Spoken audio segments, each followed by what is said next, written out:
today we're interviewing Ann Potter Boyd for AAUW, and Ann is going to tell us where she was born and maybe when she was born and how long she's lived in Penn Yan and something about her family and some interesting experiences she's had here in Penn Yan. Do you want to start with where you came from? I'll start with being born. I was born in Manhattan, New York City, on Lexington Avenue, and in 1913, and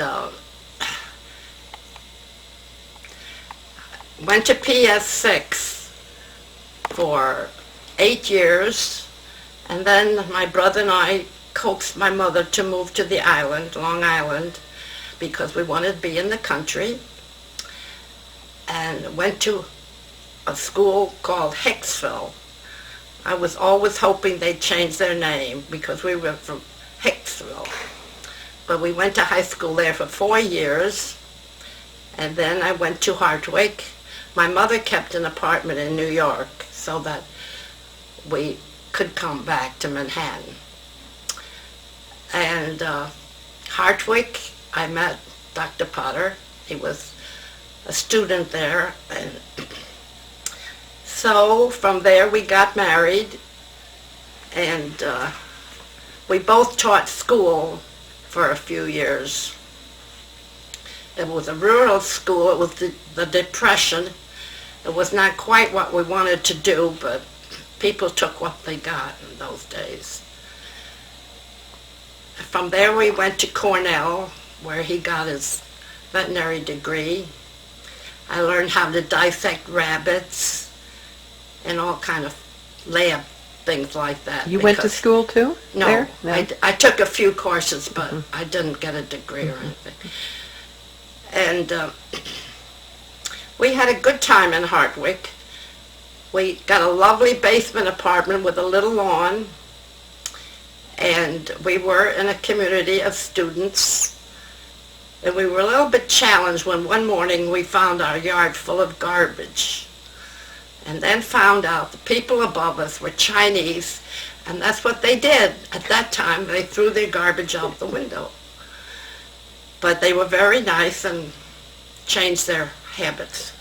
What did you major? What did you major in at Hartwick?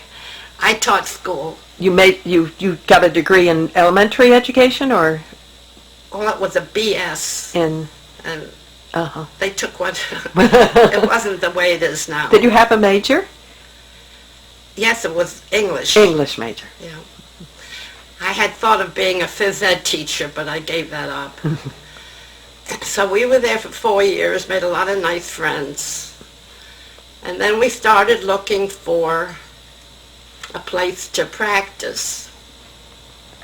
We landed in Auburn for 1 year, and then we decided we would go on our own, and traveled all over upstate looking and looking. I finally thought there was a vet that left his practice in Gorham, and we almost went there. And then we saw Penn Yan and the lake, and everybody said, "Don't go there.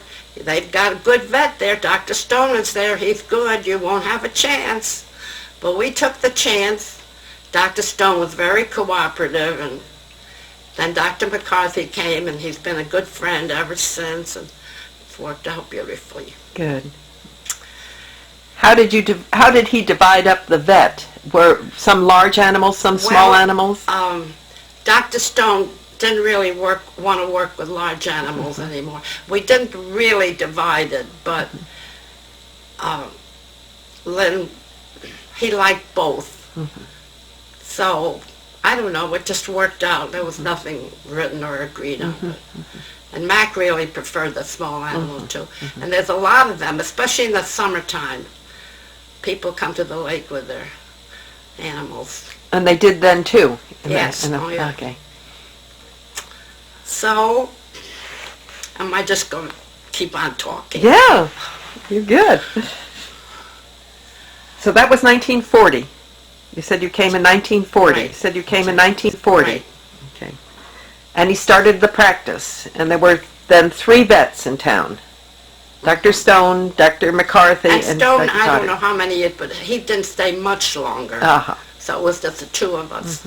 And that worked out fine. Now, how do you remember the Humane Society at that point? It was one man. I should remember his name because he's been on for years and years. I'm sorry, I don't. Yeah, Loeffler, you mean? Yes. Yes, yeah. Yes. But that's not the Humane Society. No, but that he There was represented. yeah, there also was, well, 1940. That's the only one wild animal, you know, he didn't. He'd fix them up and let them go, you know. Okay, so, He never charged for Yeah.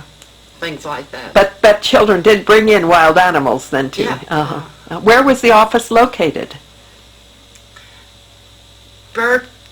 Howard Birch, we bought that house. It's right across, right next to Indian Pines Fruit Farm. Okay. And it was a fruit storage. And we were looking. It was so much fun trying to find a place. And then we found this place right between two cemeteries.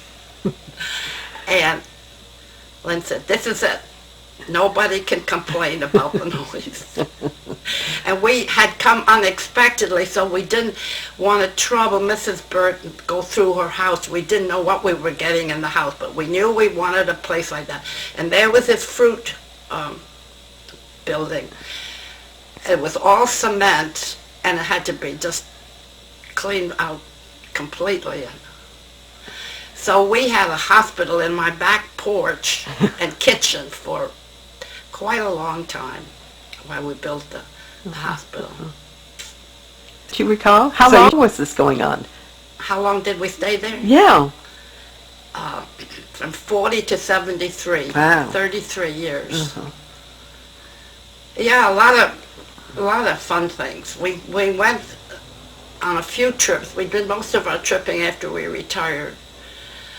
But we had the 4 girls, and then we had, there's so much, I don't know where to start. I can tell you a funny incident that Lyn had. You know, he would have people that wouldn't pay him, but he never put them on a blacklist until they'd reached about $100. And then he wouldn't sue them or anything, but he would drop them. He wouldn't work for them. So we had this one guy that was on the blacklist, and he called me and says, Doc, I have to have a vet. My cow is calving. Lyn says, I'm sorry, you haven't paid your bill. He says, please. And he coaxed and coaxed, and Lyn says, have you got the money now? Yes. All right, it was in Italy Valley. And so he went there, delivered the cow, and it had twins.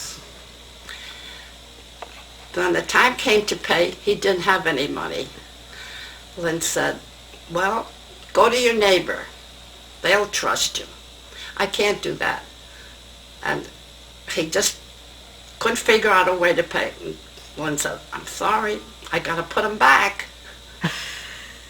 And the guy believed him, and he rushed over and got his checkbook and paid him. And the check was good. So I can never forget that one Got to put him back.